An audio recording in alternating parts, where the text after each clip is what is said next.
This is an international podcast transmission. Is anyone out there? If you're listening, you've reached the No Fixed Agenda podcast.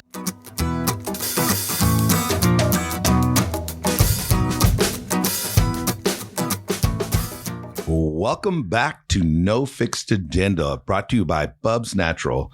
Got your co-host here, Omar Hernandez. Sitting next to me is Jeff Stoner. What's up, Jeff? Hi, buddy. What's going on today? Let's go, baby. We got Mike Hazle in the hot seat today. Oh, God, yes. And I tell you what, hot seat it is. Right? Olympian, co-founder of the Protector Project, a veteran, and a big rig in a major fitness company, right? Yeah. So this guy has pretty much done it all. From all different types of levels. And it's amazing that and you'll hear it in this conversation, the conversation points or what he has dealt with kind of follows him along the way. Yeah. And we're talking about like performance anxiety. Exactly. Which is huge right now. And and all the conversations that I've had with Mike, I had no idea that performance anxiety was a thing for him because of all the success he's had along the way.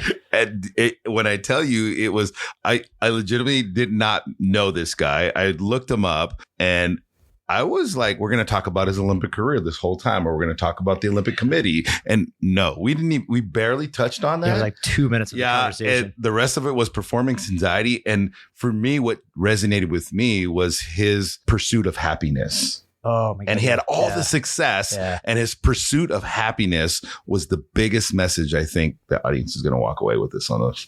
Yeah, it was really cool to hear that too, and to see where his progression has been through it all, and really what the differences are, right? Because he'll explain the performance anxiety being an Olympian athlete, right, and then the performance anxiety of being a special operator, and how much of a process that is, as far as, you know, if you're a special operator, you got performance anxiety and there's something wrong, like somebody's going to die. Yeah. Whereas you get performance anxiety and you're an Olympian and you don't do well, then you can fight another day. Yeah. So it goes really like just his experience and how that all kind of played out.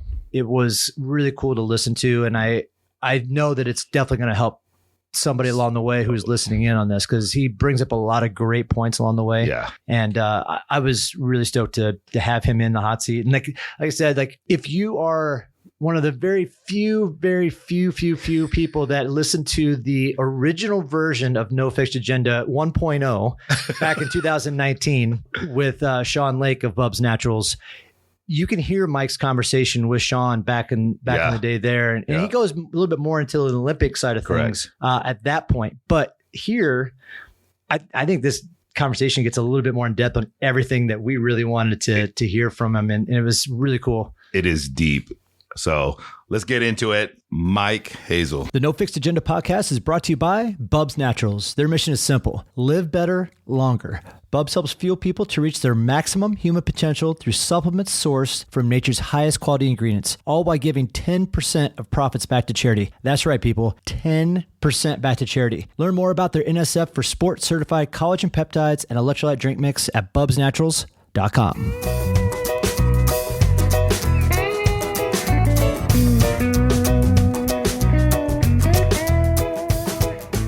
We've met some really cool people, or had some really good conversations with those people we know. And so we're trying to just continue that, like real, raw conversations where it's you hit the nail on the head right there. Like, it's hard to find real, raw conversations. Things so coded in people being concerned about being judged about what they're saying. And even the last time I shoot the shit with Sean and TJ at TJ's house, like 4 years ago. And like, I've almost done complete 180s in my life in 4 years. Yeah. Just nonstop research and figuring out what's working and not working, mentally, physically, spiritually, the whole nine yards.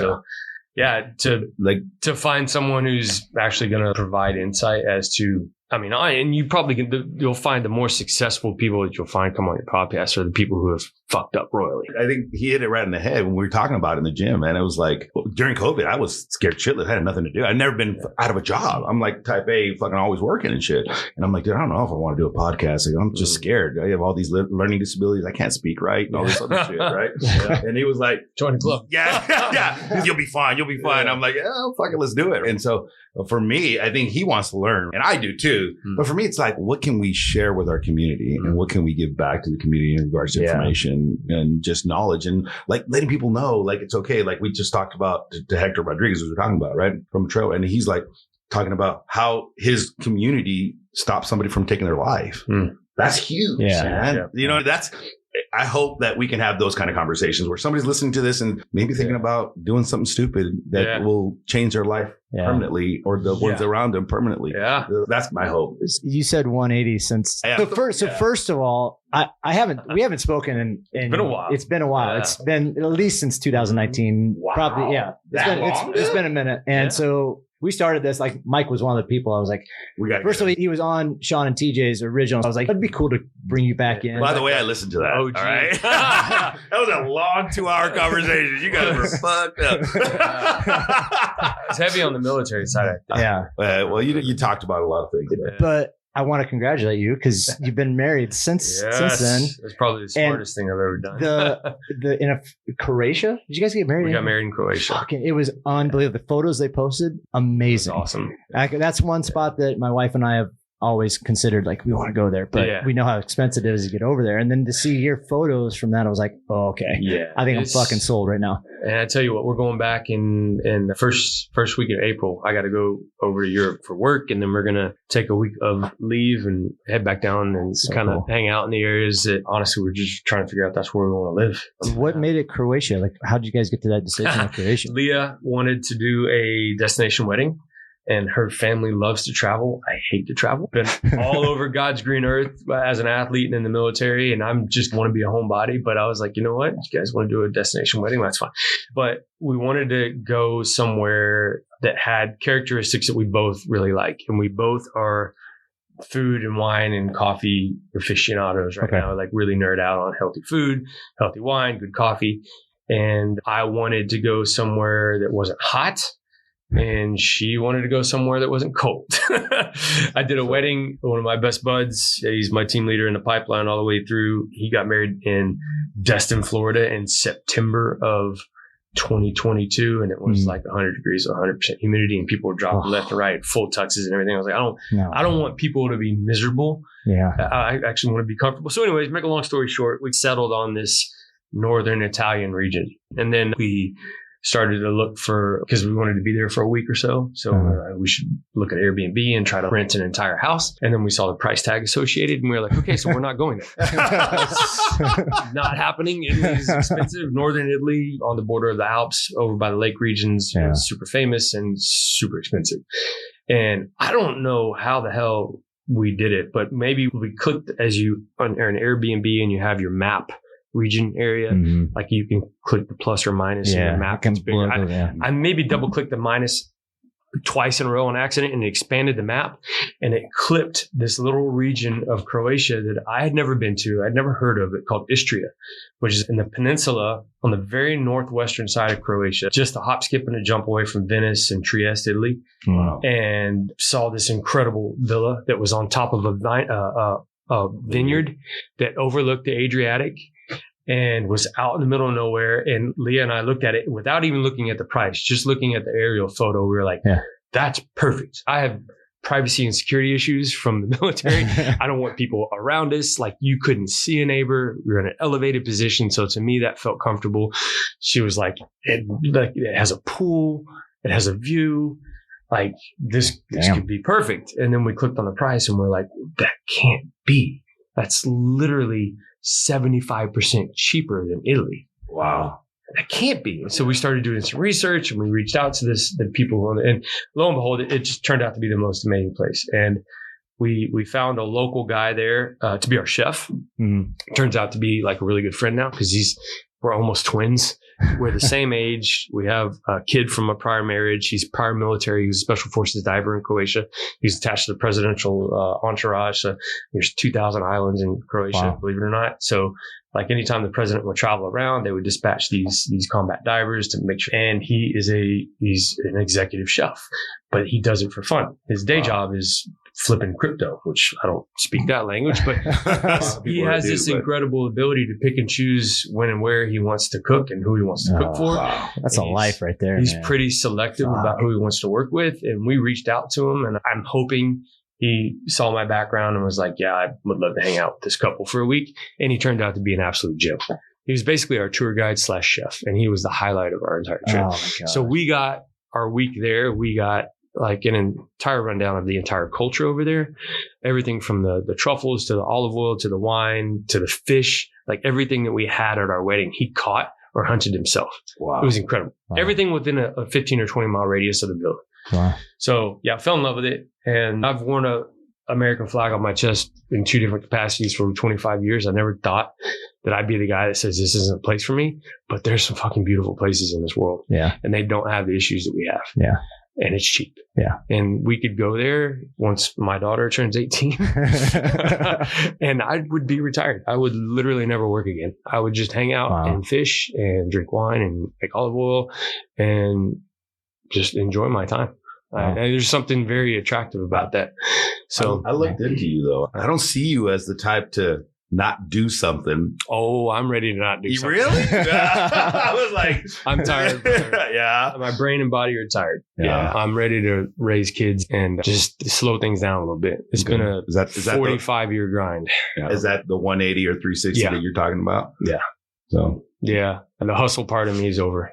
Really? You know what? This funny thing. Omar asked me, and I was like, "What's he do now?" Yeah. Honestly, what do you do now? I'm disconnected. So what are you doing right now for work? So I'm the vice president of marketing for Kaiser Corporation, which is an incredible company. Okay. It's a strength and conditioning based engineering company out of Fresno. Oh, the Kaiser. Yes, everybody knows Kaiser. They just don't know what the hell we actually make. Yeah, but everybody's heard of them. I've bikes. I've had one of their little air assault bike type of thing. Yeah. Most people have been on our machines in one way, shape, form, or fashion. They just didn't know it was ours. But it's mostly like physical therapy style, right? Isn't it? We're all over the place. Okay. We got 5 different markets. That's crazy. We're huge in the DoD and professional sports teams. Like you name it, they have it. Okay.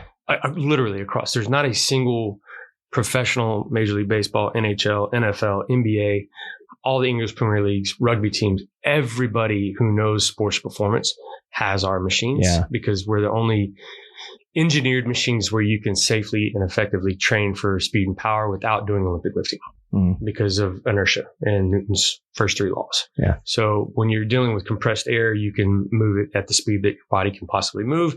You don't have to worry about gravity bringing mass back down on top of you. Yeah. So if you're training for sports performance, it's incredibly efficient. Obviously in the military, when you get to your unit after you've been beat up for 2, 3, 4 years, you want to be able to elicit a response to the muscles and be able to get the stimuli that you need to be able to do your job, but you want to minimize collateral damage on the skeletal muscle tissue, connective tissue, all the things that BUBS helps with. And there's really not any scientifically backed engineering machines out there aside from pneumatics that can scientifically based say we're as good and or better as long as we're used in conjunction with free weights and conventional strength training. This episode of the No Fixed Agenda podcast is brought to you by Kaiser. Kaiser. Yeah. So when I was still left the team's active duty in 16. Actually left my unit in 19, but I was still working in East Africa as a program manager for a casualty evacuation response team out there with a bunch of extremely talented PJs out in East Africa. And I decided I needed to take a break from the whole military war game in about 2021 and reached out to my old boss, who's now the president of the company, who was my coach at the Olympic Training Center. And I just said, hey, I just need a change in lifestyle. I want to get out of this dot mill deploying, if me or my guys mess up, people die. I want out of that stress. Yeah. I realized that for my age, and at the time was coming up on my 12th surgery in I realized that I had done a lot of mental and physical damage to my body. And if I wanted to be able to quote unquote dance at my daughter's wedding in 10 years, 20 years, I've got to really start reeling it back and spending less time working in a job for a company and for a cog in a wheel that doesn't give a fuck about me. Right. Like I need to spend more time working on my body and my mental health, my physical health, spending more time with my daughter, spending more time with Leah, and trying to find employment that would fit that lifestyle. And I just reached out to him because I'd used Kaiser at the Olympic Training Center. All throughout my Olympic career, I used Kaiser because we were able to track speed, performance, power, velocity metrics using their machines. And I used it when I got to my unit because I still wanted to be able to train hard and fast, but I also wanted to be able to do my job. And then when I left, when I was completely broken, I was using them because we can increase the weights by 0.1 pounds. Like I can still use them safely and effectively slowly if I want with almost no wear and tear to my connective tissue. So I literally used Kaiser through every season of life that I had. Sports performance, military, and now in this longevity quest. So it's like synergy that you're now working for him, and on the back you get it from experience. Well, that's huge. That's kind of. I just reached out to the. He wasn't the president at the time. He was the vice president of human performance education and research, and I was like, "Do you guys have anything for me?" And he was like, "I'll bring you on the education team. You know how to use the machines better than anybody else. You've been using them for 25 years. Come on and help me teach people how to use these machines because there's a big education gap with pneumatics." Yeah. And that's where I started, and just through some luck and some funny emails, finagled my way into the marketing position. But that's where I'm at now. I really have an easy story or an easy job because I have an incredible team that works with me that makes my life really easy. And I'm sure if you guys have been in team type environments, if you got a shitty team, like it's tough. But I got a great team. They're extremely talented and they work their ass off and they do whatever they can to make my life easy. And all I got to do is block and tackle for them and keep the bureaucracy and the typical stuff that you would deal with at a VP or a C-suite level of the company away from them so that they can continue to work. So they make my life, and all I got to do is tell the story. So to me, it's difference of 4 years, man. Or even longer, because when Mike and I met, you were still in the military and you were I think you went on one or two deployments while you were still at 2120, right? Yeah. That's where we met at the gym. To have some of those conversations, I think when you were coming back, you were trying to find like odds and end jobs, I think. Right? Yeah, personal training. And So because I was trying to get him to, like, with his schedule, my schedule, I was like, oh, maybe I can get some event help with him. To hear you come in and have this point in your life where you're like a little bit more solidified in what you do, I can tell you love what you do. Yes and no, man. This is a tricky. I don't know, but when you do something that you love, there's always a freaking part that you don't love. Here's the rub. So I love the machines. Yeah. Because I know what they can do. I've used them. I've seen what they can do in other people's lives. I love the machines. I don't necessarily love the company. I wake up in the morning and have a cup of coffee and I check marketing emails. That doesn't, it's okay. It pays the bills. We live in the most expensive city in the country right now. Yeah. It gets me through and allows me to pay the mortgage, but it doesn't necessarily, I'm not moving the needle. I'm not saving any lives. I'm not really making a difference in the world. And I think there comes a time in your life where especially if you've had a chance to chase employment where you make good money and you realize it's kind of like, for what? Not really fulfilling. It's not fulfilling. Yeah. And so I heard this quote actually last week. I was at a trade show. I think where I belong and where I want to be is I want to be in a service-based community, hence going to the military. I would love to be able to provide a service to somebody that makes a difference. Selling machines makes a difference for the owner of the company because he puts money in his pocket and then it gives an opportunity for someone to use the machines. But really moving the needle and actually being able to provide a service that actually does shit for people that's tangible, I think that's, as the country song says, find something you love and call it work. Well, that's cool and all, unless you live in the most expensive fucking city in the country. Yeah. Then you better make sure that what you love pays the bills. So finding that sweet spot. So for me, this hat that I'm wearing. So Leah and I actually started a nonprofit January 1st of this year. We're calling it the Protector Project. And it's an homage to the Wounded Warrior Project, who's helped me out a ton through my journey out of the military through this monster of the system that we call the VA, which is just bullshit. So it's so bullshit. It's so pathetic. That's a whole entire. That's a different conversation. We're trying to keep this under an hour, right? But they helped me out a lot, and they're still continuing to work with me. Yeah. I'm coming up. I'll get a knee replacement here. I got my appointment on the 26th. Full or partial? Partial patellofemoral chondroplasty. So they'll do the medial and the It'll be patella. quick. It'll be good. Yeah, but at my job at Kaiser, I was because I was in marketing, I would get confronted a lot.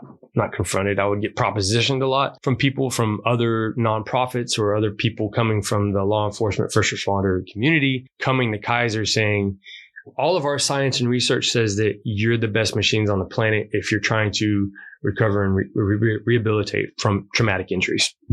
Proven. Fact. Yes, we are. It's not CrossFit. Yeah.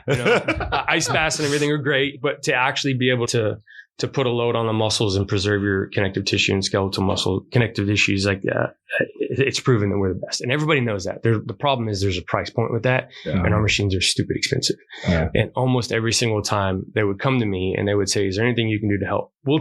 Can you give us machines in trade of like in lieu of content for marketing? And every single time the answer was no. No. Yeah. I don't have a budget for it because our margin doesn't allow for it. If LeBron James or Tom Brady called me today and said, hey, can you give me a functional trainer or a belt squat? And I'll give you social media. I would say no.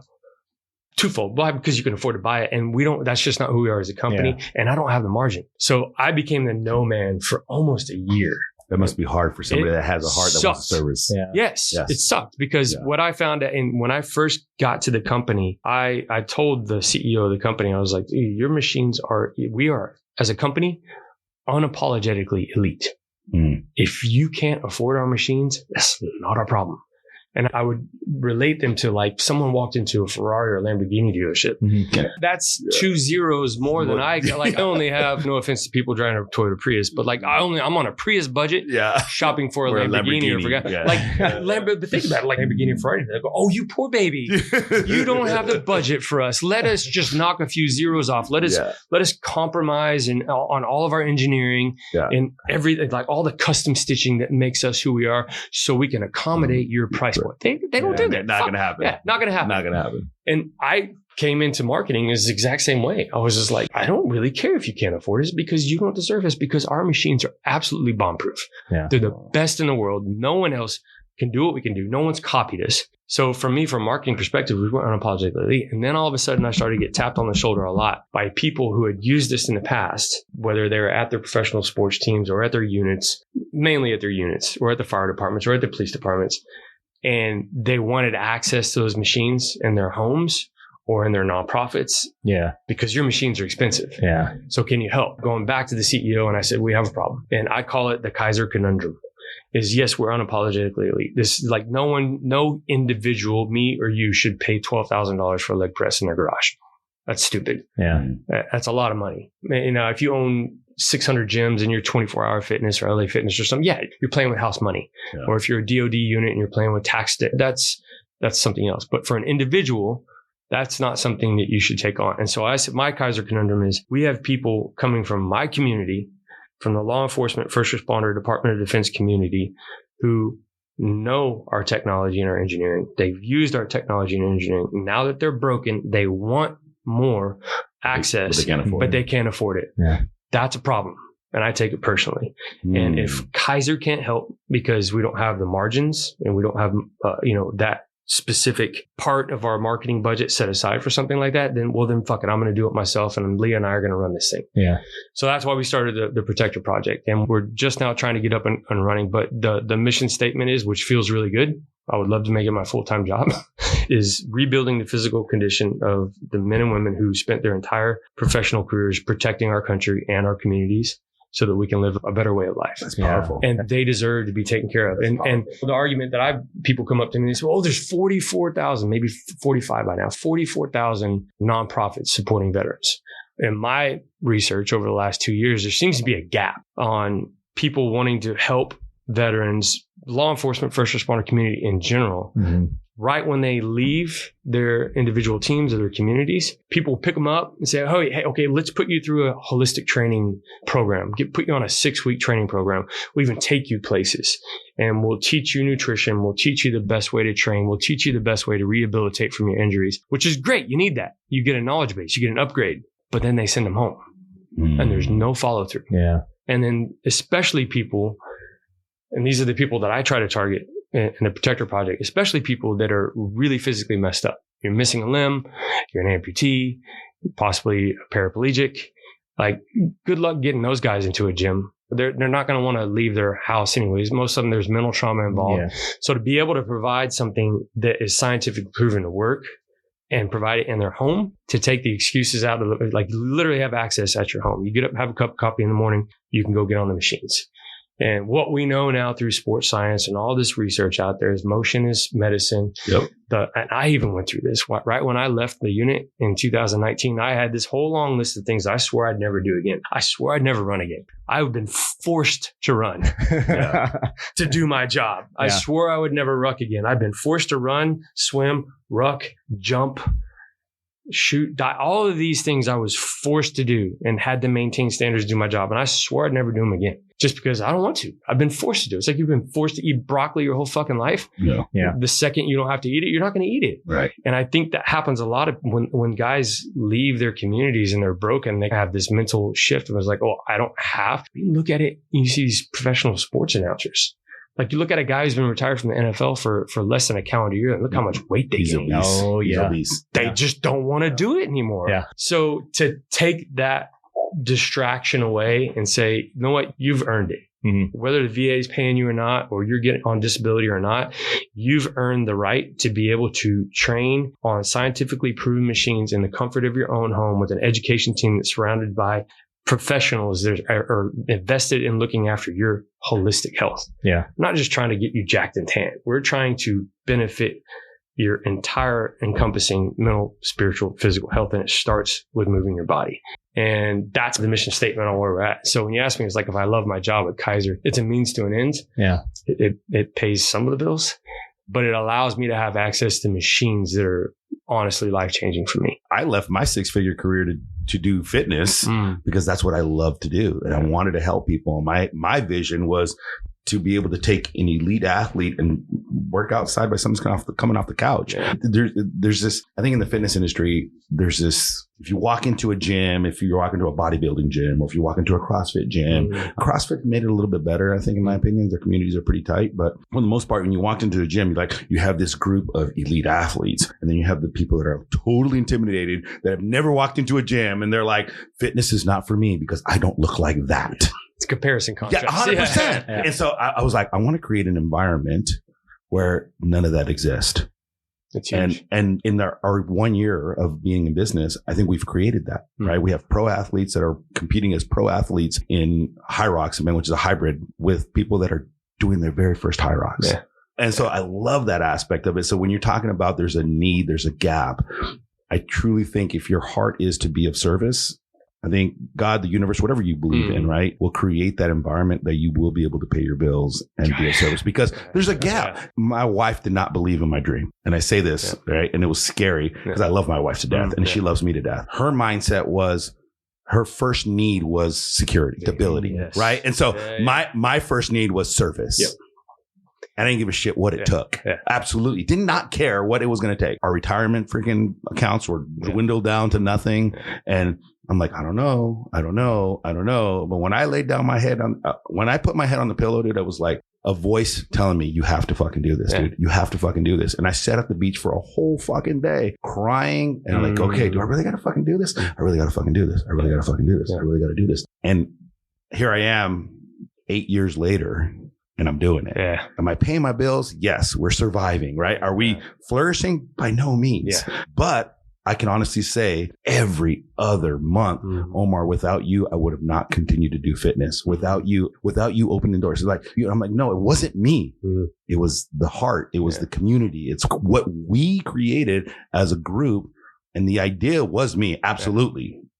But without you guys, there's nothing there. And so you have the idea to provide a service to the people of the community that you have a heart for. I think you just need to build that community. And it sounds like your nonprofit's at. Yeah, I hope so. I hope so. Because there would be nothing cooler than to be able to wake up in the morning, have a cup of coffee, and sort through some emails of a bunch of people who you generally want to help. Yeah. And at the same time, be able to provide a service and pay your bills. That's incredible. Yeah. How much of is it Protect Your Project? Mm-hmm.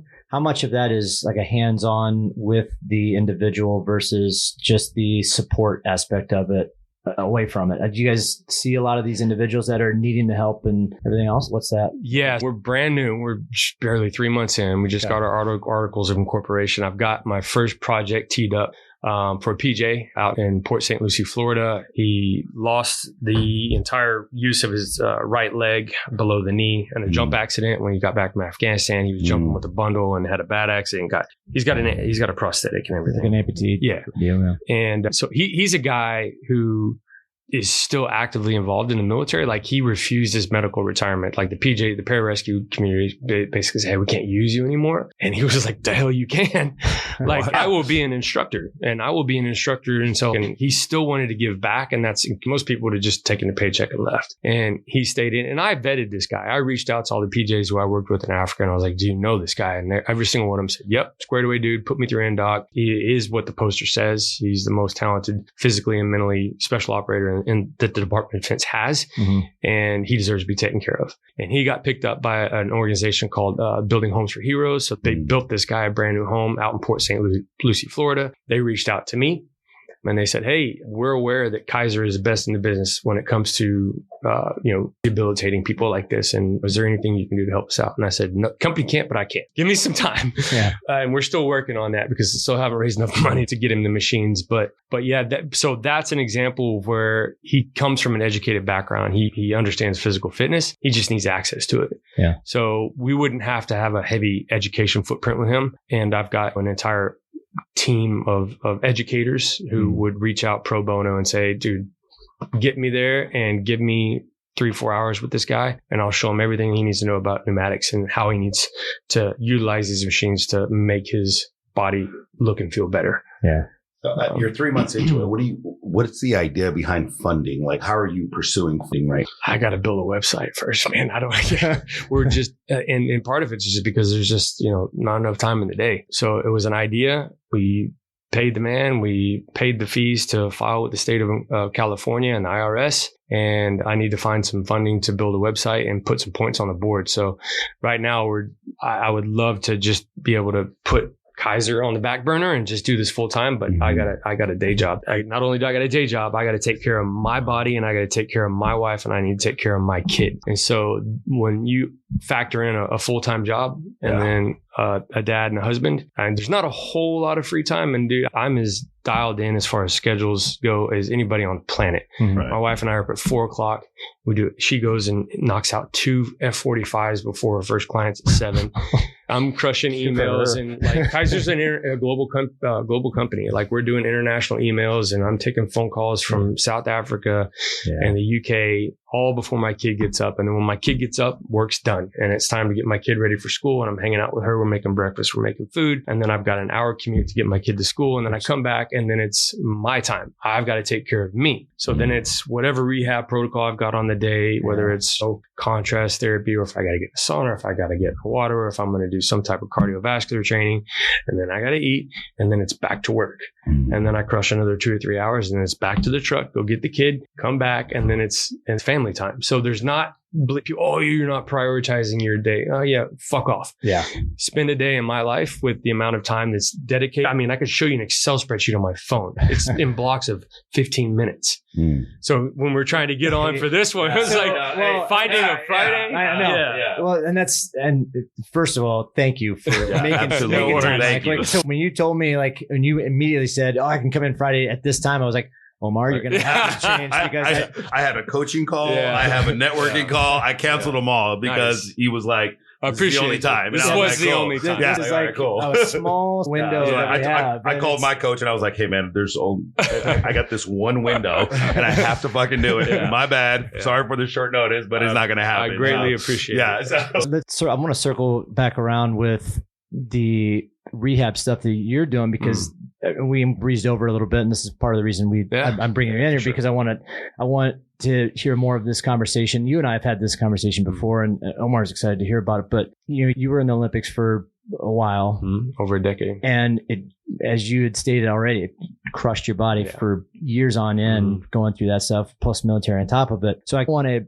for the listener, hear your backstory on some of that, because there's definitely people that are in that elite status that are trying to get to the Olympics in some degree, some form, some fashion. It's the Olympic, anything elite. Yeah, anything elite. But right? That's the thing. But your story with the Olympics, I love, because I think there's definitely a lot more that goes into that than what people expect. And I think it's really cool. So if you don't mind, I'd love to get a little bit more of your backstory and let people know like how you got into it. What were because you were a javelin? Yeah, I was javelin thrower, which is awesome. Which is not what I started out doing. But no, I hear you were doing the decathlons, right? Yeah, and then before that, it was football, baseball. So yeah, God works in weird ways.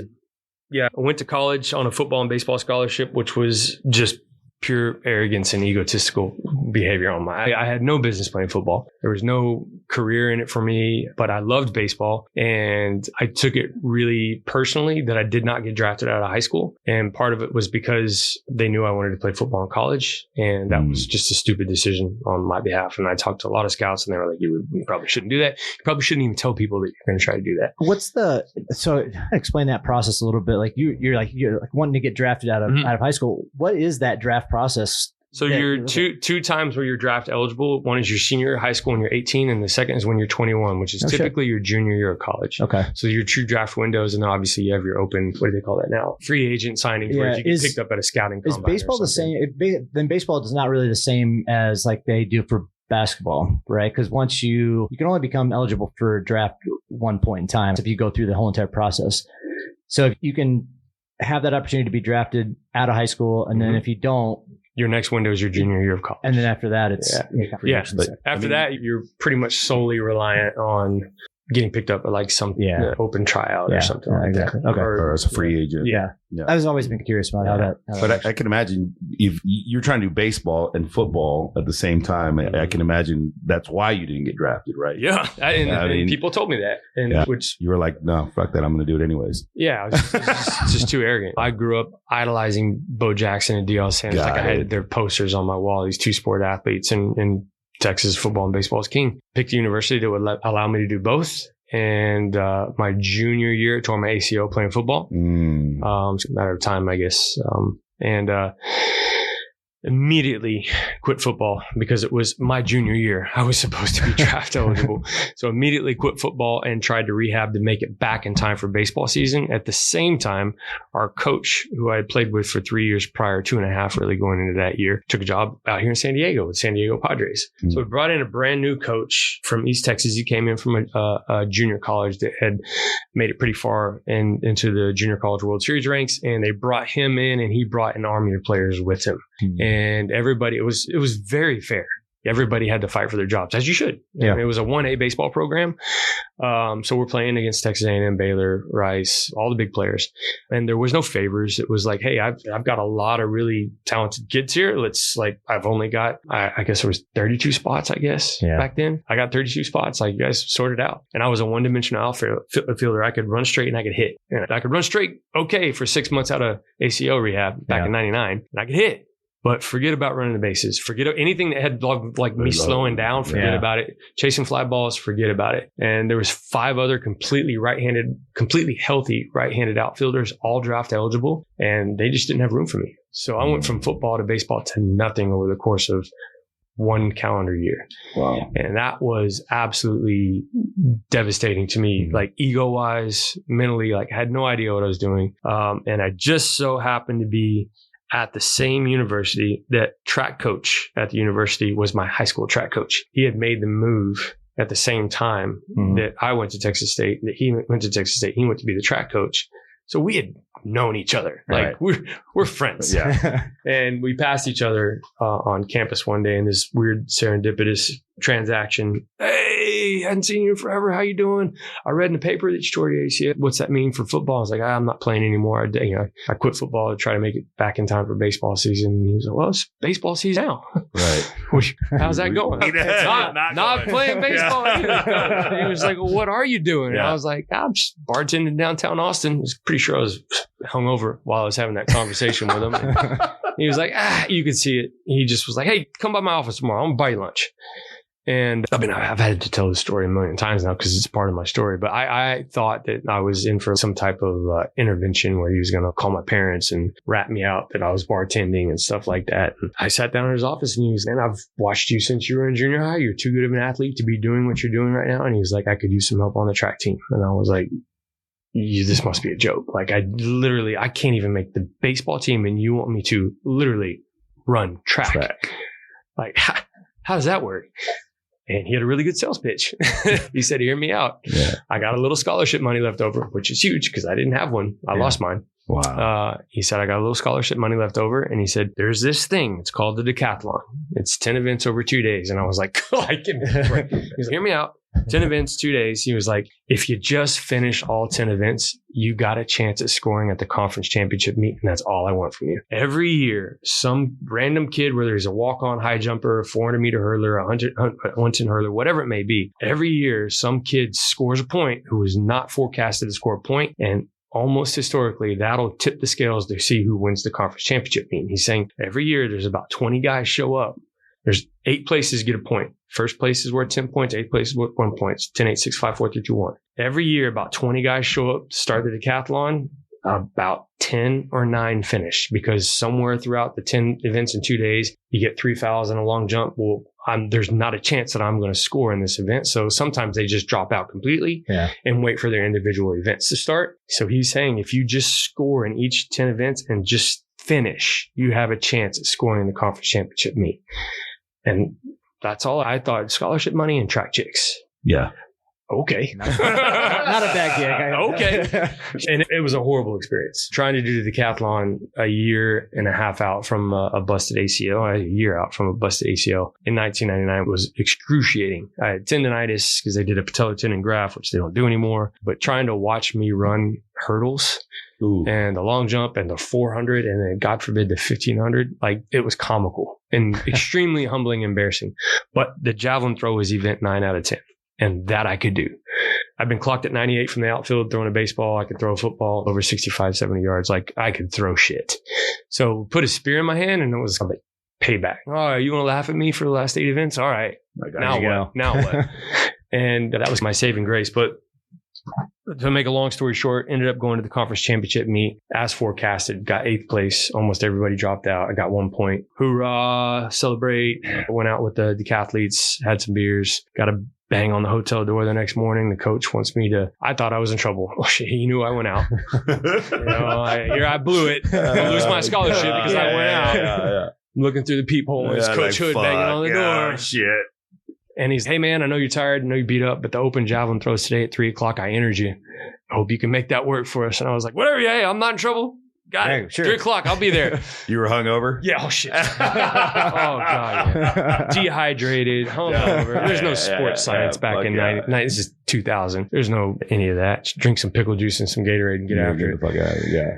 But I went out with no expectations, and this kind of segues into the downfall of the rest of my Olympic career and even in the military and post-military stuff with like performance anxiety. Went out with no expectations and completely relaxed and had a huge like 25-foot personal best, and I got 3rd place, which is worth 6 points. So we're on our way back, San Marcos, Texas, and I have a conversation with the coach. I'm like, let me just wrap my head around what just happened. So got laughed at pretty much all year, and especially at the conference, just like really horrible experience. And I did all that, and I got a point, one single point.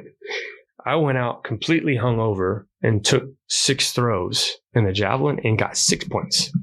Why don't I just throw the javelin? And he was like, fine, you're a javelin thrower, go sit down. That was it. You had a good sales pitch. It was it. I was like, all right. I was like, get out of here. So I went from 10 events to 1. And that was probably obviously the best thing I should have been doing, just 1 event from the time I started playing high school ball. Should have just focused in on one sport. Yeah. But really shifted gears and put all my time and attention into that. And then had to end up taking a medical red shirt because my knee was so bad the following year, and just dedicated time and energy into learning how to throw the javelin, which was in Central Texas. Nobody really knew. So it was YouTube and VHS videos and just trying to watch people who had done it the best. And lo and behold, it just kept getting better and spun into a damn near a 12-year career. Wow. Side note for any young people, a VHS is what used to be before a DVD. Yeah. At one point, you had to stick. What's a DVD, bro? Come on, there's bro. There's the next statement. VHS first. No, Blu-ray. Was it? No, it doesn't. Anyway. So that's where the Javelin thing came in. That's where it came in. Wow. Yeah. Just total accident. And what happened chance. And so now you just talked about the performance anxiety aspect of it. Like how does that, because that's interesting to me that happens a lot is people go in, no expectations whatsoever. I'm just going to go have fun with this thing.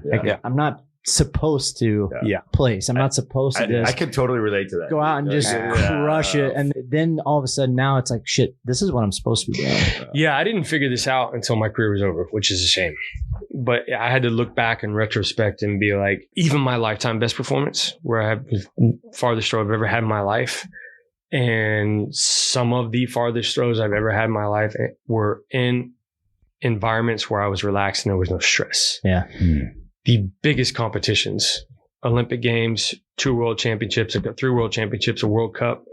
I did medal at the Pan Am Games, so that doesn't count. But for the most part, 5 or 6 international championships over the course of a 12-year career, shit the bed every single time. And almost every single time going into those championships ranked very high. Yeah. And was supposed to do well. And I was completely healthy. There was no reason for me to do poorly. It was all self-imposed stress. But I didn't figure that out until it was over with. And it's even why I think it's important to talk about it now is because it's worse now because of social media and how people internalize the effects of their success on who they are as a person. They wrap their entire persona around how well I'm performing. And if I'm not performing well, then that means I'm not a good person. And everybody thinks I suck. And social media is the worst. It's the absolute fucking toilet. Yeah. I wish it would just disappear and go away. But I didn't realize the effects of performance anxiety and all of the neuroscience and physical performance science that we now know on how cortisol and stress affects physical performance. And all of it, every single 100% of it was self-imposed. Yeah. When I went to the Olympic Games and to the World Championships and to the World Cup, there wasn't a single person that had put a rope around my neck and said, if you don't do, we're taking your contracts, we're taking your sponsors, we're taking away your accommodation. There wasn't a single person that did that. I did it all to myself. Right. Is if I don't do well, people won't think I'm cool. If I don't do, then my sponsors aren't going to. If I don't do well, then that girl won't think I'm hot. Like it was all self-internalized stress and it ruined me. Yeah. And I didn't know how to deal with it. I was like, I'm healthy. I threw really well in training right before I got here. And now I show up to a competition where I'm supposed to throw far and then I throw like shit. Does the Olympic Committee or the training center down here in Chula Vista, they did not have anybody to help out with the mental aspect of things? They sure shit did. We have a full-time sports psychologist down there and no one listens. Really? No one listens. We were almost mandated weekly to go see these sports psychologists to talk about things like that. And I got given all the tools and I just did not use them because my ego and my insecurities were that big that logic and science didn't have room for them. But that doesn't apply to me. I know I just went to the Olympic Games and I didn't make the final and I know I'm not supposed to worry about it. And I know it doesn't affect. Oh, but it does. Yeah. And it just absolutely eats you inside. My lifetime personal best was in Doha, Qatar. I went to my very first Super Grand Prix in 2008, and I flew to the other side of the world, and I lost my luggage. And me being an idiot, because I didn't know back then that I should never, ever put all of my competition gear in my truck. Carry some shit with you, right? So at least just if my javelins don't show up, I at least have a uniform and some spikes to wear, which is like mission critical for your equipment. And I didn't have anything. So I was like literally walking around this hotel and the clothes that I flew over there in a bathrobe and the slippers that they give you. That's what I was going and eating all my meals at. And I was making runs to the airport twice a day looking for my luggage, and it never showed up. And so the competition day came, and we competed. I think it was on a Saturday night. It was like we competed at 9:00 at night because it's hotter than shit in the Middle East.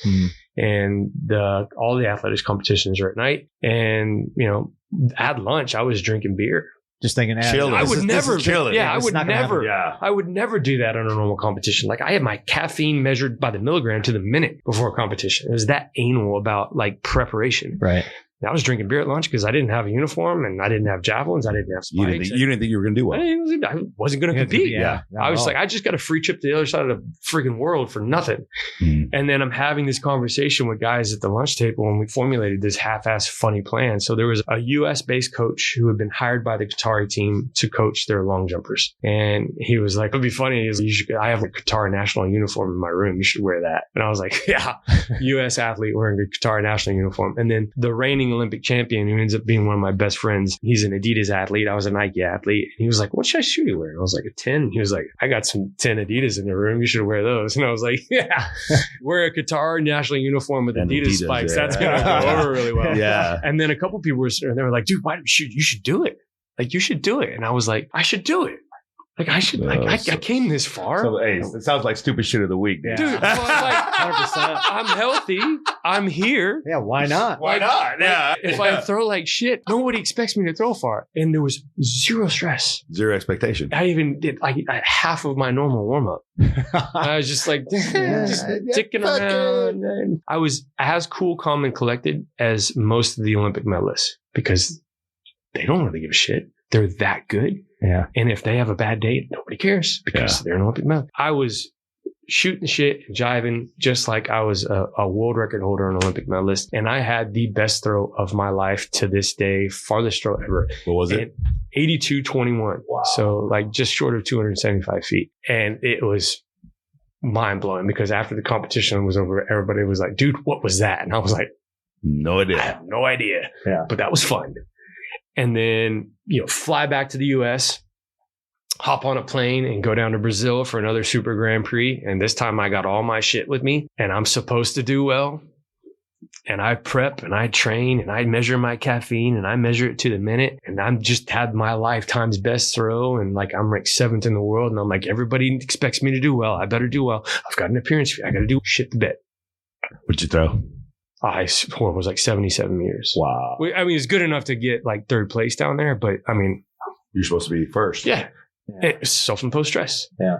All the major championships, like all the same thing, self-imposed stress. And nowadays with social media and these kids on social media there's a girl from Poland and she was a javelin thrower and she had a really interesting experience. So she had the 3rd farthest throw in history, in the history of the event, a couple months out from the Olympic Games in Tokyo, which was in 2021 because they missed a year. And previously she was not on the radar. She was an Olympic medalist and she's a Polish female javelin thrower, so she wasn't super popular. But all of a sudden, a couple months out, she was a medal contender because she had just had the farthest throw in the world, 3rd farthest throw in history. And all this media attention came around her, and her social media blew up by tenfold. And so now she's got several 100,000 followers, and she's communicating with people, and she's posting videos. And all of a sudden, her part-time job became managing her social media. her profile, Yeah. and not being a javelin thrower. Yeah. And she went to the Olympics, and it ate her alive. Yep. And she shit the bed. And her coach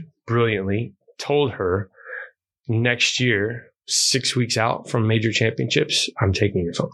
I'm deleting all your social media apps. Yeah. Brilliant. And she had no access to any of that. She almost went back to early 2000s days and she fucking crushed it. And she lit everything. And it was all because she didn't have the stress of managing her image on social media and proving herself to a bunch of fucking people that she doesn't. Yeah. That's what's crazy is like I see a ton of Olympic athletes currently that are on there and they've got to be doing that same shit. It's just, but it's not just the Olympic athletes if you think about it. Well, no, but we're talking about Olympic athletes too. But if you think about the world in general, 100%. Fuck, dude, being in an Olympic stage period is stressful enough, right? Yeah. I can only imagine what that feels like, right? I mean, it's just as bad for like a 14-year-old girl here in North County, San Diego. 100%. She's having to maintain her image so she doesn't get like social media, dude, it's absolutely a toilet. Yeah. Is there do you have any contact with anything Olympics at all anymore? No, I don't. I'd be interested. I still talk to a couple of my buddies who I used to. I'd be interested to know what the process is now as far as them. Is there any control about, hey, you guys need to be off your phones and not the social media aspect? You would be hard pressed to find that's not out there at the forefront, but I guarantee you people aren't listening because you have to market yourself. The sponsors too, right? You have to. Yeah. And I'm glad I wasn't competing in a time where you had to self-market that much. Yeah. But managing your image is a full-time job for these athletes because the shoe endorsements and stuff like that are not as prevalent now as they were when I was competing. So it's way harder right now to make a living as a professional athlete, especially in athletics. Football, baseball, and all that is pretty next level. Yeah. But as a track and field athlete, it's really hard. You have to be on your hustle. And these companies who want to pay you, I'm in marketing now, the companies that want to pay you have to have a return on their investment. Mm-hmm. So they need to know that you have several 100,000 people that are invested into what you say, do, or wear for them to pay you. And that makes part of your job managing your image. Yeah. And that sucks. I'm really glad that I don't have to deal with that now where I'm at, but I guarantee you it's out there. You talk about the performance anxiety aspect of it. Just add that on top of what you were going through, trying to figure that out. Now, that's just headed for mental issues. Yeah. So 100%. You bring it full circle. So having all this self-imposed pressure and stress as an athlete, and I love to hear athletes tell me they're stressed right now. Love to hear it because I love to put them back in their box as quick as possible. Because nobody's stressing you but you, bro. But I think that's what makes an elite athlete, though. You think about it, right? In a lot of ways. To be able to push yourself, but healthily be able to understand and be aware of when you're putting too much pressure on yourself that doesn't need to be there. Two great quotes. Or hold the world record holder in 2006 in my event. Still the world record holder, probably nobody ever. They asked him what he thought about when he was at the back of the runway before he came down to throw. And this guy, he's Czech Republic, Jan Zalesi. I'll never forget. 2006, he was in a lobby of a hotel in Zurich, Switzerland, and I was sitting there. It was like, idolizing everything and just like worshiping the ground that this guy walked on. He took a drag of a cigarette. Hell yeah. That's what he's like some fucking large shit right there, dude. It's wild. Like, this guy's like the pinnacle of athletics. What he's like smoking on cigarettes, Eastern European shit. Takes a drag of the cigarette and he goes, I push print. And everybody was like, what? So he's like, he goes blank. I think you even saw this like in the old school movie. It was Dennis Quaid, was the pitcher, and he gets on the mound and he says, clear the mechanism, and he just goes blank. It's the same thing in the Olympic record. He's, look, the hay's in the barn. The work's been done. The preparation's done. I can't be thinking about anything when I come down here other than just clearing the mechanism and pushing print. That was one of my favorite quotes. It was just push print. Like everything else, social media, interviews, and all that kind of shit, it's just white noise. And then when I was leaving my special tactics training squadron, when I graduated, right before we dispersed and went to our units, the guy who was leading our training, Lieutenant Colonel Mike DiTomaso, is a former Black Hawk Down Ranger, Delta guy. And he was running a training consulting company called DECO, which is a bunch of Delta operators who got hired to come train us, which was fantastic because we got some of the best training in the world. When we were getting ready to leave, he said, man, I just want you to remember one thing. He said, stress is dictated by penalty. And I that was like one of these mic drop moments for me. And I was like, stress is dictated by penalty. Wow. So as an athlete, what's the penalty of you not doing well? Oh, maybe you get to try again next week. Right. And maybe your social media people are like, oh, there must be like, there's no real penalty. Yeah. There's no need to be stressed. In the grand scheme of things, your stress is not validated. It's self-imposed. Nobody's doing it to you but you. Yeah. Combat. The risk of not getting this right has implications on my life and those around me. Your stress is validated. You better fucking figure it out, and you find a way to work in those stressful combat environments with you and those around you. Your stress is validated. So to see both spectrums of it, when it wasn't warranted, and when it was warranted, and when it was warranted, how to get through it and figure out how to employ these stress reduction modalities, which unfortunately in our community, it's not the right way to do it. Drugs and alcohol is not how you are supposed to get through stressful situations, but that's our go-to because it's easy, because it numbs everything. But learning those two extreme differences. This is interesting to me, dude, only because you're talking from an addict perspective, right? And numbing was like a thing, right? And I grew up in a very stressful environment. You're absolutely right. When it comes to like sports, especially in a high performance perspective, there is no, it's self-induced. Absolutely. Yeah. But when you talk about your special services thing, that is validated stress. Very much so. Right. So it's easy to go and have quotes like that, right? Where you like push print and you go blank, right? It's easy when you're in a sport performer or high performance that you're safe. Nothing's going to happen. Yeah. Nobody's going to die. Yeah. You're not going to die. The only thing that's going to be, you're going to get some egg on your face. No big deal. That's it. Yeah. That's it. Right. You still got to ride back to the hotel. You're still going to eat dinner. Yeah. 100%. Yep. You're still going to, you're still going to wake up the next morning. You're going to be fine. Yeah. But now you're talking about special forces. Now you're talking about lives. Yes. Now you're talking about like and not just yours. Yes, exactly. It's that responsibility. How do you deal with that? Company answers, especially you rely on your training, which is true. Right. You rely on your training, but you rely on luck and you rely on those around you. Nobody ever goes into that by themselves. Several, sayings that would stick out to me is one is just do your job. If you do your job and make sure you're proficient at your job, then other people will do their job around you. You guys are going to get through it. And intimate hand-to-hand combat, I've never done it. I've never experienced it. My combat has been from a distance with big guns and big aircraft. And that's very different than hand-to-hand combat. Some of the stuff that World War II, Vietnam guys went through that very few people in modern military will ever experience. I'm talking tip of the spear, dev group, CAG guys, even some white soft guys. Exchanging gunfire in close quarters combat with the enemy is not very common. It's just not. And if you get to that point, a lot of things have gone bad. So going back to how do you deal with that? Yeah, you rely on your training. You make sure you're proficient at your job. And if you don't feel proficient at your job, you need to say something. And a lot of the times that's going to be frowned upon because you don't want to come off as weak or not up to the job, but you have to voice your concerns as to what your deficiencies are, whether it's physical, mental, or technical. And I think we're just now, I would hope the community is just now getting to a point where people are okay with doing that, whether it's getting your game face on, getting ready to go to war. There's a million motivational videos out there tell you how to get your game face on, get you fired up, get you motivated, go kick ass, go do God's, but there's not a whole lot out there on the flip side of that, how to take all that off and debrief and reset when you get home. And I think as a culture and a community, we're just now starting to tap into that. And that's one of the reasons why suicide is such an issue in the military, because you've got guys coming from the most egotistical. I've never met more type A ego fucking maniacs in my life than the military. No one is harder on veterans than veterans. Hands down. Yeah, I've heard it's the most toxic community on the planet. And it all has to do with ego, because be damned if you paint yourself into this picture of this superhero human that, move, shoot, communicate, run, jump, hike, swim, whatever the hell you want to call it, in austere environments in the face of the enemy, and then come home and then raise your hand and say, I don't feel good about it. Be damned if you do that. Help. Don't do that. Yeah. Because then you're fucking weak, bro. Yeah.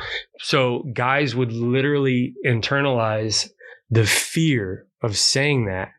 And they would be like, it's easier for me to just go away and kill myself and self-medicate and not have to face the fact that what I did is not normal. And it's okay to not feel good. It's okay to not feel okay about what I did. And even you've seen guys like very prominent figures who, like even guys like Rob O'Neill, say what you want about the guy, whether or not he killed bin Laden, is up for speculation, but you can't take away the amount of things that he's done for this country in really dangerous situations. And even as a guy, he positions himself as this kind of superhuman type guy that killed enemy number one. And he's every now and then he's like, hey man, I deal with shit too. And I'm not okay. And I ask for help. That's huge. Yeah. That's absolutely. I think you're shining a light on mental illness now, right? Or mental, I hate to use this is a derogatory term in my opinion, when you say mental illness. Anyway, something's wrong with you, right? And really it's not. It's just an imbalance. It's just an imbalance. That's all it is. Yeah. It's a perspective. It's an imbalance. It's the way you view yourself or your situation. And I think it's not talked about enough. And the fact that you're talking about it, Mike, is powerful. And thank you for that.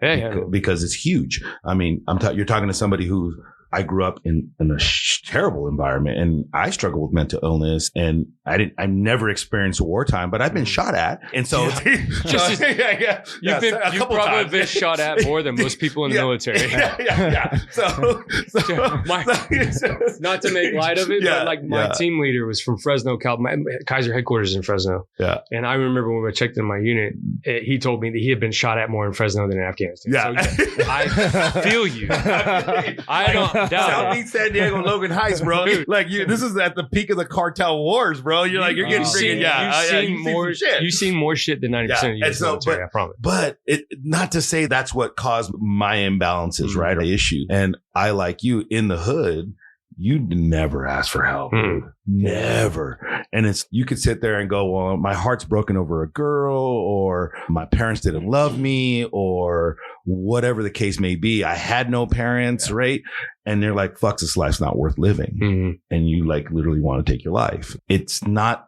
If anybody out there that's listening right now can take this and say, you got an Olympic athlete here, a person that served our country and that's seen some stuff, and you got an ex-dope fiend who's been through the hood and gone through some hard shit, it's okay to ask for help. It's okay. You're not weak. You're actually, in my opinion, by asking for help, extremely brave. You're extremely brave and strong as fuck. If you think about it, that's some heavy lifting. Huge. Yeah. And so even more so than the guy who thinks he's, the type A invincible. Ego. Because he's not, right? No. Dude, you're touching on something like now. So you said you did a 180 or a 360 or whatever you did. You talked about mentally, physically, and spiritually. You come from this environment of Olympics, a high level athlete. You put a lot of self-induced stress, and then you go into the military, right? You serve our country. Thank you. And now you're in the corporate world, right? And so talk to us about that transition from yourself, like mentally, and you go back then in the Olympics, when I put the self-induced stress in me, nobody was going to die. Yeah. Good question. Self-induced mentally here in the military, people will fucking die. Self-induced stress in the corporate world, nobody's going to die, but my margins might take a dip, or the company's margins might take a dip, right? Now, what's that transition like for you? It was also shitty. Right. I actually, at my first civilian job, which ironically was a government contracting agency. So I was a program manager running the PJs out of East Africa, but I was at a corporate office. Like it was our program management office. So I would get to deploy once a quarter, but I was every day at the office Monday through Friday wearing business casual shit in a corporate environment, working with corporate people. And I was not a good fit. It's why I struggled with dealing with people. Like for the most part, the people who were around me were people who just wanted the job because they wanted to commute close to home. They didn't love what they did. They just needed a job. They were just punching clocks. And they didn't realize the repercussions of, if they didn't do their job, the effects it had on my guys downrange, who I had slept with, ate with, gone through training with. And I saw what type of danger they were in. And if they fucked up on the state side on procurement or expense reports or anything like that seems mundane, it affects their ability to do their work down. I didn't handle it very well. And I demanded militant style results from civilians, and it did not go over well. And there was a lot of hard conversations from me, and people did not like me, and I did not like them, and it wasn't a good fit. And I actually got issued a corporate coaching consultant. They said, Mike, I need you to go weekly. You're going to go have to talk to this woman, and you're going to have to figure out how to talk to normal people. Because the way what it was is my standards. And this is one of the reasons why I don't actually have a whole lot of friends. It's because my standards are really fucking high. Right. Professionally, ethically, morally, spiritually, my standards are really high, and I hold people to high standards. And when they don't meet my standards, I cut them loose. And that's a fault of mine. I just don't have a high tolerance for people who don't put their mind, body, and spirit into everything that they do. And going from, you can say what you want about my career, whether it's the Olympics or the military. Like I've always strived to be at the tip of the spear, so to speak, which is ironic. of whatever, whether it was the javelin. So it's like, I made all conference. What's next? I want to go to the NCAA championships. I want to make All-American. I want to go to U.S. championships. I want to make a national team. I want to go to the Olympics. I want a medal. I want an international medal. Check. Can't do that anymore. So I want to go to the military. I want to be the oldest guy to go through the longest special operations pipeline the DoD has. Not a really why, but I wanted to be at the very tip top of the spear. I wanted to be the best of the best. I wanted to be a force multiplier downrange. I wanted to be in a position that was extremely hard and extremely challenging. And I did not care about the physical or mental repercussions. I wanted to be of service, and I wanted to be at the service at the highest capacity. And I brought that mentality, and I still do, into my workplace. And it makes me admittedly a really hard person to work with because I'm a manager now. And what I've had to learn is it's actually a good role for me now because I manage a group of people who don't have the same skill sets that I do. And I think this is going a little bit off topic, but in the traditional corporate environment, how do people climb the chain, right? So let's just say you start, I don't know, I'll use sales as a really lame example. You start off in sales and you do good in sales and they give you a promotion. And then, okay, now you've got a bigger territory. Maybe you have 1 or 2 people underneath you and you teach them how to do what you did. Okay, now you did really good at that. Now you're going to be a regional manager. Now you own a region and now you have a small team underneath you and you teach the people underneath you how to do what you did. And they teach the people. And then now you're a senior executive. And essentially what you've done is you just jump the chain of command and you've gotten these promotions. You get a bigger job title and you get a bigger pay raise, but you don't really know how to manage people. All you knew how to do is tell them what you did. So what that fosters is an environment of micromanagers, and you don't really understand how to manage people. I'm in a phenomenal position because the people underneath me I have no idea how to do what they do, but they have no idea how to do what I do. So we have this awesome synergy of, I'm like the visionary. I just grab the ship and I rotate it a little bit. I check the wind. I pop the sails up and I slap the boys on the ass and say, row. That's what they need. I don't need to be back there rowing anymore because I don't know how they row. I don't know how to make email campaigns. I don't know how to make websites. But I know what the consumer wants because I'm the consumer. The deal with that in the corporate marketplace, my very first job, it didn't work out well. And they valued me for my skill sets and the expertise and how I treated the team. I was a culture shifter is what the team guys would call me. It's like they'd never had a manager that actually looked out for their well-being. They had always had a manager that looked out for their bottom line. It was just make sure the contract sufficed and make sure that the company's making money. Well, be damned with the company's money. I don't give a flying fuck what some CEO is sitting on a plane in Denver, Colorado. Looking at a P&L. I don't give a shit about his money. I want to make sure my guys are downrange in danger. I want to make sure that they're taken care of. They had never had that before, but I did not know how to articulate that to the other people around me who did not care as much as I did. So it wasn't a good fit and I struggled with it and they gave me a tutor, which helped. But the position I'm in now, it's much better because I could never immerse myself into their day-to-day activities and do what they do. And vice versa. They could never come up to my position and have the phone calls and Zoom calls that I have with the people who I network and be able to speak the language. So it works out great for now, but it's not, marketing doesn't really get me up in the morning as we previously talked about. It makes me super excited. But I was the other way around, corporate job. I prided myself on starting from the bottom.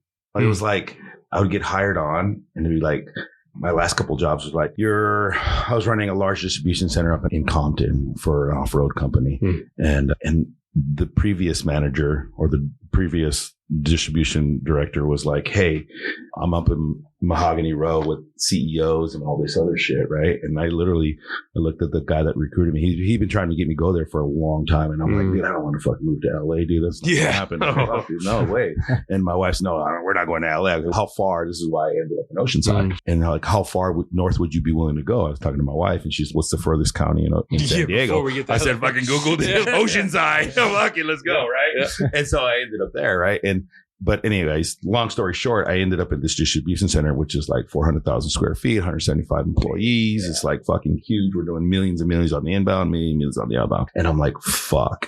And I don't know anything that's going on. I know they had theft issues. They had never done freaking wall-to-wall inventory, logistics, supply chain, which is a shit show. And my boss goes, here's your office. You have an assistant. And I'm like, cool. I talked to my assistant. The first order of business, give me a cart with wheels on it that I can put my laptop on. And she's like, what? I said, get me a fucking cart. We put wheels on it and put the laptop on. And she's okay. Fucking came in. I want it here in 2 days if you can. Got it here. I go down to the freaking, get my cart. Next, those 2 days, get my cart, put my laptop on, and I'm literally walking around this 400,000 square foot facility in every department, packaging shipments, right? And I only did that not because I wanted my people to know that I came from where they came from, but I also did that because I wanted to lead by example. And they were like, I'm jumping into containers, offloading trucks with like fucking tires on them, shit like that, right? And they're like, why are you doing this? You don't have to do this. And I got my ass handed to me by my bosses. Like, what the fuck? You're the most expensive forklift driver. You're the most expensive. You're like, what the fuck's wrong with you? And I'm like, trust me, it's going to work. And 6 months later, we do our first wall-to-wall, first one in company history. They're trying to sell to Polaris. They sold to Polaris because we were actually able to obtain them. But it started with that, like leading from the middle of the pack, not from the top or from the front or the back, right? It wasn't pushing. It was leading by example and showing them, look, it's possible. But it was so fucking difficult to do that. And most leaders do not do that. And I rewind the tape in my logistics career. I was on this contract with one of my logistics company, and it was called the Navy Marine Corps Internet. And we were in charge of supply chain to refurbish all of their networking gear, computers, laptop, right? And my very first mentor, 26-year retired Marine, fucking hard-nosed motherfucker, dude. Just, I literally eat the same way because of what he taught me, right? And so till this day, I'm like, fucking hurry up, let's go. I got 2 minutes, right? But he struggled with the same thing. To hear your story is pretty cool, right? Because I grew up in a shitty environment, so I was used to people talking to me like shit. So when he talked to me, it was like a filter downstream, right? And so you touch on a very beautiful topic. Like, you don't necessarily didn't know, but you just needed to direct your boat, put the sails up, slap them on the ass and row, right? And that's what he did. And that's powerful. And I think that there's a way to do both. There's a beautiful image. I think you guys have seen it somewhere. Just like leadership versus dictatorship. The guy sitting on a chair being held up by like a bunch of dudes walking up the hill, and he's like pointing, and he's go forward, and everybody underneath. Nice to say from up there. And then so that's like dictatorship, and then like leadership. The dudes down there with them, pushing them. Absolutely. And then I think the other part of that whole weather analogy for senior leadership, which is what my job is. Really, I came up, remind me to tell you about this test that we came up with. I didn't come up with it. We used it. The Air Force actually came up with it. Like this ship on the water, it's me making sure that the guys have what they need to row. They've got food, they've got water, they've got gloves, they've got support braces and everything. And I'm monitoring the winds, which is me kind of monitoring market conditions. And I'm making subtle changes. And then when the storm comes, which is senior leadership and all of we're not turning a profit. Now we're going to start making layoffs. Everybody has to justify their job. My job is to be the umbrella over the ship so they don't see any of that shit. And to block and tackle and and just move all of that out of the way and sometimes just internalize it. Marketing sucks. Yeah, bring it to me. Okay, I'll tell you, like, what did I do wrong? Yep. Okay, got it. These guys don't even know anything about it. You just keep rolling. So there's that too. But finding that hybrid of being able to mush with the sled dogs, but also being able to have, like, I think Jocko calls it decentralized command, where you zoom up and out and every now and then. Pop your head up. Yep. All right, don't need to mush too long because we're going to mush right upside that cliff. Right? like left turn. So and I think you only get that through life experience. Got to be a sled dog, and you have to have rode a little bit to figure out what it's like. And we've all had good bosses and bad. I heard another awesome saying, which I think is really true. It's like, people don't quit jobs, they quit bosses. So you talk about your foundation and wanting to help people that are wounded warriors. And I think when I was in that contract, part of the reason why I brought that up is because my boss had a heart for hiring Marines, right? And we'll hire the Navy guys, the Army guys, but we want Marine. And I was like, I wanted to honor his heart. And the struggle that I came across as an employer in the civilian world was what you just experienced and you just talked about, right? Your mentality was one of, no, it's this way, and the way you spoke to people and being in an institution of the military government and being told when to eat shit, sleep, and do whatever it is you need to do. did not work in the civilian world. Yeah. And it was a complete fucking disconnect, man. It was disheartening because you had these amazing people that served our country and were willing to die for our country, and they couldn't even fucking get a goddamn job, dude. It was like, I want to help so bad, but I have a need. How do I fulfill that need? Do you think your foundation will do any of that kind of work? Or are you just looking to make the connection between Kaiser and that? I know Wounded Warriors gets into that a little bit. I don't know. Yeah, they're a multi-million-dollar company. They have assets to be able to do that right now. We're just trying to make a benefit or move the needle with physical fitness in people's lives who need them. Eventually, a dream job. I don't even know. That sounds, the bigger the company gets, the less control you have. To keep it small and intimate and have a good community and strategic partners would be plenty enough for me. I could run that for the next 50 years and be really happy. As long as the mortgage is being paid, I don't have visions of grandeur of making millions of dollars off any of this shit. Don't need it. Most good entities that provide huge services don't have that idea, right? That's not how they started. Yeah. It's not how they started. It's not what their mission statement is. And that's not what keeps them going. Yeah, exactly. Yeah. He just needs enough money to get over to Croatia so he can stay there, dude. Yeah, dude. I run the whole thing. Dude, I've never thought of Croatia that way, dude. Now it's like you're telling me, I'm like, I want to go. There's a lot of oceanfront property in Croatia. Really? Really cheap. Wow. Just and my weather.com app, I wake up every morning. I've got the town that we got married at, and I've got Escondido, California. And I shit you not, we're within about 5 to 7 degrees every day, every damn day. Yeah. So people are like, oh, I come to San Diego for the weather. Go to Croatia, bro. Weather's not that great here. Especially as of late. When I first got here back in 2005 at the Olympic Training Center, every day was 75, 55. Yeah. Every day, 75. Yeah. Never heard a thunderstorm. Dude, we got hurricanes blowing through now. Yeah, I know. Flooding. Hurricane sirens in fucking San Diego. Dude, what the fuck? 105 degrees in the summer in Escondido, man. It's wild. So yeah, there's other places on this planet that are beautiful and they're affordable, and I think quality of life says a lot these days. I really do. And if that means you got to go somewhere else, just because you want to go live somewhere else doesn't mean you're not a patriot. I mean, I'd raise a fucking American flag in Croatia all day long, every day long. I mean, I get a tattoo of it across my chest. It doesn't bother me. Doesn't mean I have to live here and be miserable chasing employment just to make bills pay. Yep. I would much rather go somewhere where I can look after my physical, mental health and spend time with my family, because people ask me all the time, probably ask you guys, so especially, what are you afraid of? What are you afraid of? What are you afraid of? Oh, unemployment. Oh, I'm afraid of time, bro. I'm afraid of time. Yeah. Because that is... I was having brunch with my wife right before I got here, and we're shooting shit, talking about things to talk about. What do you think you're going to talk about? I said, it's no fixed agenda, babe. I don't fucking know. And then I see this 90-year-old walk by me, and he's trying to go up some steps down there in Cardiff, and it's hard to watch, man. Like, time is brutal. For me, it's legacy, dude. I think the reason why I became a fitness coach and left a 6-figure career at 38.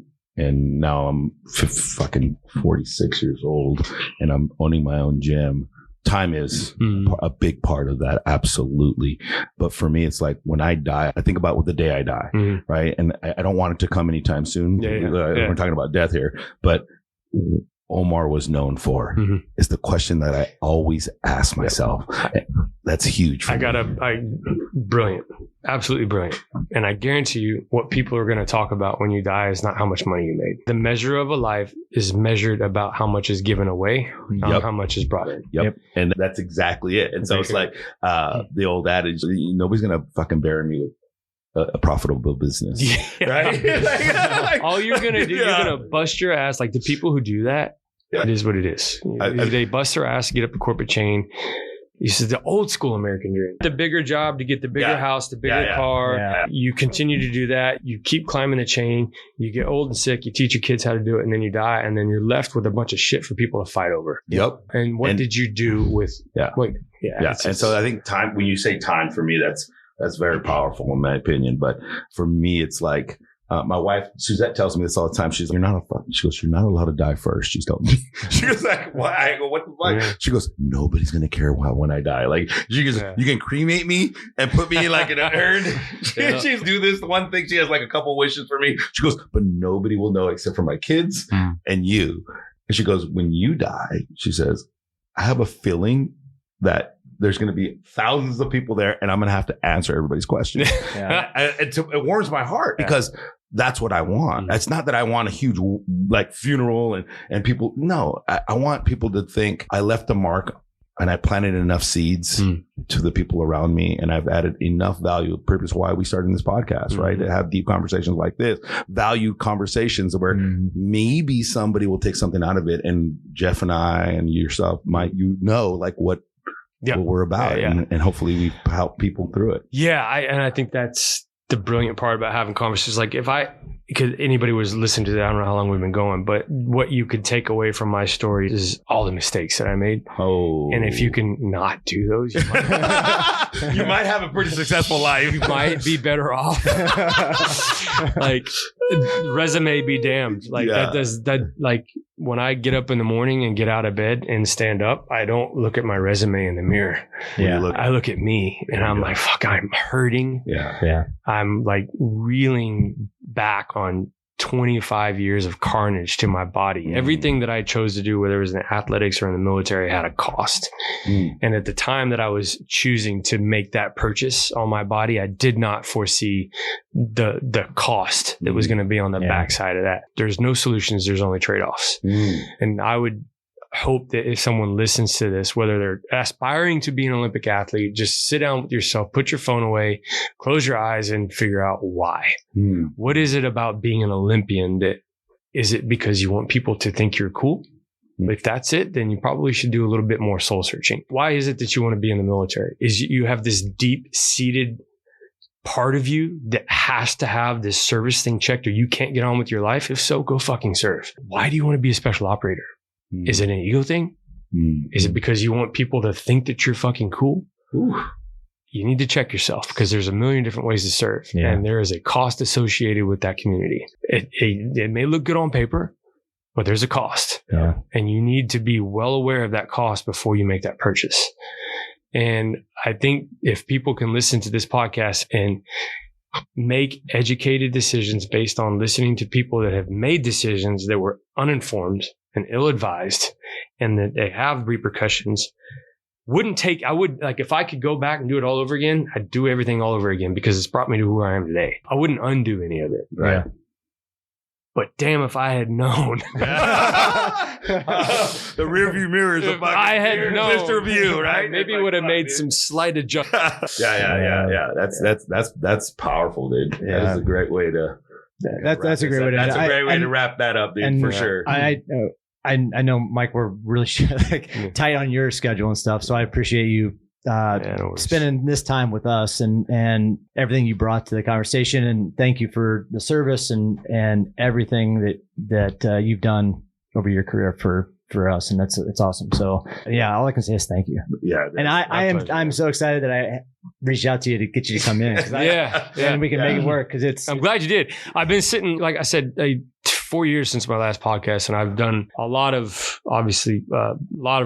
research into myself and what makes me tick, what makes me do the things that I've done. I'm in the process of writing a book. Never thought I would do that. Wow. It's called Outwork. Okay. It's the price of outworking everybody else. Ooh. It's where it's got me to where I am today, but it's also where it's got me where I am today. The good, the bad, the ugly. So that's good. I like that. What's the timeline on that thing? As soon as I can find a ghostwriter. Okay. And I just need to sit down and data dump on them. And, it's a lot of it's going to be my history of athletics as a kid. And then I might be able to help you out with that. I know a couple ghostwriters. You really? Yeah, I'd love to. Yeah. I'd love to connect. Yeah, absolutely. Yeah. The overall premise is basically, instead of working smarter and not harder throughout my entire life, it's been the other way around. I wasn't as physically talented, so I had to outwork people. And I could out-prepare and I could outwork. Those two things were in my control. I could only run as fast as I could run. I could only throw as far as I could throw, but I could out-prepare and I could outwork. And those had huge negative costs associated with those purchases. And it affected my athletic career, and it affected my military career, and it affected like a divorce when I was in the military. So hopefully be able to package all of that in a concise book that's entertaining and educating to read for, hopefully it hits. I'm hoping my target audience is the high school junior or senior trying to figure out what he wants to do. And then also your young 30s guy who's contemplating this life of service after working in a corporate environment. Still trying to figure out what they Still want to trying do. to figure it out. I think that Those are my two sweet spots because I was both of those guys. I think there's a need for that tremendously. I think nowadays, like people don't understand what they want to do or who they want to be. And I'll tell you the danger of that. Yeah. And we'll finish with that. The danger of people not knowing who, and there's nothing wrong with that, but it's dangerous because if you don't know the direction in which you're supposed to be going, social media and the general population will dictate it for you.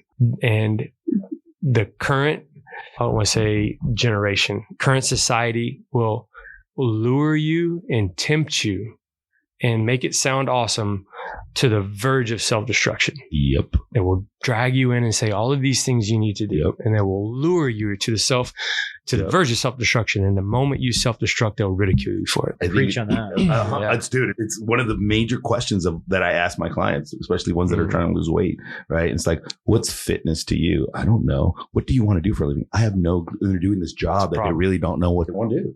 Dude, what do you want? What are you good at? I have no clue because they never would step out of their box and find out. Yeah. You know what I would tell people to do? What's that? I would tell people to get rid of all your social media. Yeah. Minimize your phone to email and phone and text only. There you Maybe the weather app. There you go.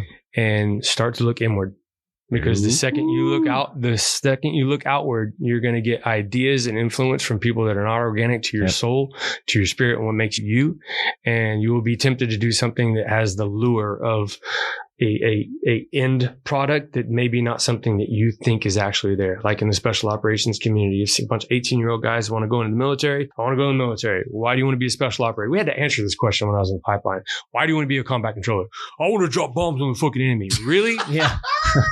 You're not going to make it, kid. Yeah. Because your why is not strong enough. Yeah. When shit hits the fan and you're face to face with your physical and mental wall, I just want to bop drums on the enemy is not going to get you through it. Correct. So I would tell people that your phone and your device is the source of your greatest enemies. Ooh. Put it down, turn off and turn in, get quiet. Like for people listening, when's the last time you took a shit without your phone? Ooh. Damn. Think about it. How weird. Try it. Yeah. Tomorrow morning, you have your bubs in your college. I'm feeling good. I'm gonna go drop a deuce and go fucking put your phone somewhere else and just sit there with yourself for a minute and find out how weird that is. Yeah. I tell people this. That's funny you said. One of the best advice that I give my clients that are one-on-one is like the first 10 to 15 minutes of my day are mine. Should be. I don't even fucking kiss my wife, dude. Yeah. Yep. I don't even kiss my wife. I literally get up, have my cup of coffee with Bubs in it. Yeah. Fucking go sit in the quiet. Here's a good quote for you to use. What's 1% of your day? A 24-hour day. You can Google it. What's 1%? 1% of your day is 14 minutes. That's 1% of a 24-hour spectrum. Ooh. If you dedicate, if I told you to invest anything, 1%, I think anybody can do that. If I said I would just, like, you're a client of mine, I just want you to invest 1% of your day into you. Woo. With nothing else. Get rid of your phone. There you go, man. That's it, dude. Just like 1%. Look in the mirror and have a conversation with your soul and figure out what makes you tick, what you want to do.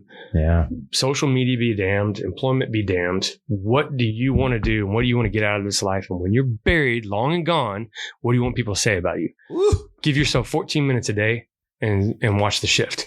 And I guarantee you these people who are, I don't know what to do. I don't know what They'll to do. figure it out real fucking They'll quick. figure it out. It'll be quick. Yeah. And they will probably start to unfollow a shit ton of people that they're following on social media because they're tempting them. They're taking them down that direction of self-destruction. And they just can't wait for you to get there. Because as soon as you get there, as soon as they get you, got you. Now you're a fucking idiot. Look what you did. Look what you did. You're an idiot. You should be ashamed. All right. Well, I was going to ask Mike for one-liner, but I think that was it, dude. Talk about dropping bombs. Yeah, that was it, They dude. just dropped the fucking mic right on the that table. was it. I think that's it. Put your phone away, man. Like I got all. No, I promise. I know we're dragging this out. I got social media in an Instagram page in January of 2019 when I left the unit because I went through a transitioning organization called Elite Meet. And it was actually a pretty cool idea. Elite Meat was a nonprofit, go figure, founded by a couple team guys out of Coronado. And their business model, which actually made a whole lot of sense, was we're going to take fighter pilots and SOF operators that had advanced college degrees, not just a bachelor's degree. There's a lot of them. Like 33% of all SOF operators have a bachelor's degree, advanced college degree, master's degree. We're going to take SOF operators that have MBAs, Masters of Educations, God forbid a PhD, whatever it is, fighter pilots, and we're going to drop them into these elite buckets of CEOs, and we're going to let these CEOs basically pick. Well, you've got advanced college education and you've got a special operations background. Like you're mentally pretty squared away. You've proven that you're resilient. You have the capacity to be educated, make hard decisions in hard environments. You're valuable. We'll take you. So that was the idea. And almost every single one of us were coming out of this quiet. So it was like, I remember the very first time I went to the very first meeting, we were in Seattle, Washington. It was like, hey, there's 20 of us in the room, all dressed up in business casual and stuff like that. Hey, let's go through the room. Let's get some introductions. Just stand up, tell me who you are, what branch you served in, and what you're looking to do. Like first 4 guys hop up. Hey, what's up, John? Navy. Thinking about real estate. Next guy hopped. Hey, what's up, Craig? Marine Corps. I don't know. I'm thinking finance. I'm thinking finance. I hate that, dude. I don't know. And we got through 4 guys, and the moderator, guy named John Allen, he was like, all right, stop. He goes, all of you guys are fighting for employment, which does mean you're in a competitive environment. That now is not the time to be the quiet professional. If you're a fucking chief in the SEAL teams, you need to stand up and say, I was chief in the SEAL teams. If you were an F-22 Raptor pilot, and you need to stand up and say that. And he points to me, if you were an Olympian and then decided to go in the military when you were 35, you need to say that. And everybody's like, oh yeah, I should say this stuff that I did. I should say it. I should say it. You see all these people in there getting, I